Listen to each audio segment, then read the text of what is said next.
গরুর মাংস দিয়ে কতই না রেসিপি আর কতই না ভর্তা খাওয়া হয়েছে, তবে আজকে আমি যেই ভর্তাটা দেখাবো সেই ভর্তা কিন্তু কখনোই খাওয়া হয়নি।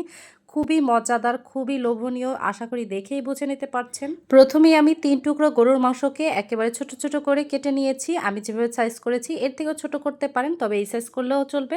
এরপরে আদা বাটা দিয়ে দিয়েছি, সামান্য পরিমাণে রসুন বাটা দিয়ে দিলাম, লাল মরিচের গুঁড়া, জিরার গুঁড়া, হলুদের গুঁড়া এবং ধনিয়ার গুঁড়া দিয়ে দিয়েছি। এরপর সামান্য পরিমাণে লবণ দিয়েছি। লবণের পরিমাণটা অবশ্যই কম রাখার চেষ্টা করবেন, কারণ বিভিন্ন ধাপে ধাপে কিন্তু লবণ দেওয়া হবে।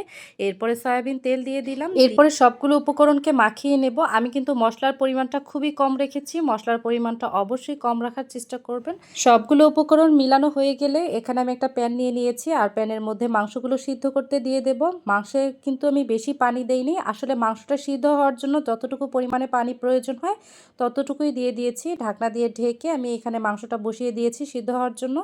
আর এদিকে আমি বেগুন কেটে নিয়েছি, বেগুনটাকে কিন্তু পাতলা করে কেটে নিয়েছি। এভাবে করে একটু পাতলা করে কেটে নেবেন। এরপরে হলুদের গুঁড়া, মরিচের গুঁড়া এবং সামান্য পরিমাণে লবণ দিয়ে দিয়েছি। এই গুঁড়া মশলাটাকে আমি বেগুনের সাথে খুব ভালোভাবে মাখিয়ে নেব। আসলে বেগুনে যখনই আপনি লবণ দিবেন দেখবেন বেগুনের গায়ের থেকে কিন্তু পর্যাপ্ত পরিমাণে পানি বের হবে।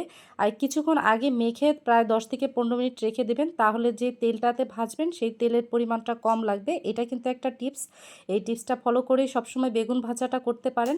আর এদিকে আমার মাংসগুলো প্রায় হয়ে এসেছে, মাংসগুলোর পানিটা শুকিয়ে আসলে আমি একটা সাইড করে নামিয়ে নিয়েছি।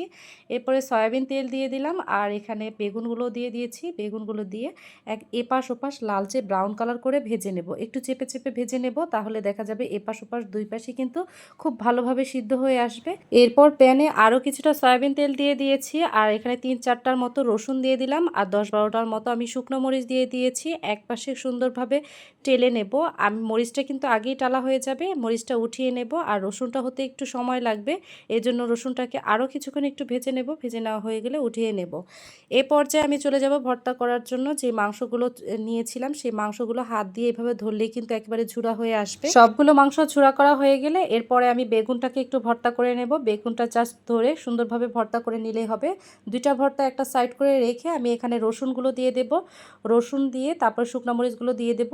এরপর সামান্য পরিমাণে লবণ দিব, যেহেতু দুইটাতে কিন্তু আগেই লবণ দেওয়া ছিল সেজন্য লবণটা কিন্তু বুঝে শুনেই দিতে হবে। লবণটা দিয়ে একটু ডলে নিলাম, আর এখানে একটু সরিষার তেল দিয়ে দিয়েছি।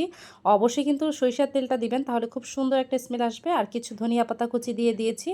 সবগুলো উপকরণকে খুব ভালোভাবে মাখিয়ে নেওয়ার পর এখানে আমি উপর দিক দিয়ে কাঁচা পেঁয়াজ দিয়ে দিচ্ছি। অবশ্যই কিন্তু কাঁচা পেঁয়াজটা দিবেন, কারণ দেখা যায় যে কোনো ভর্তায় লাস্টে কাঁচা পেঁয়াজটা দিলে এটা খেতে যে মাশাআল্লাহ কি মজা হয়, যখন মুখে পড়ে তখন কিন্তু খুবই ভালো লাগে।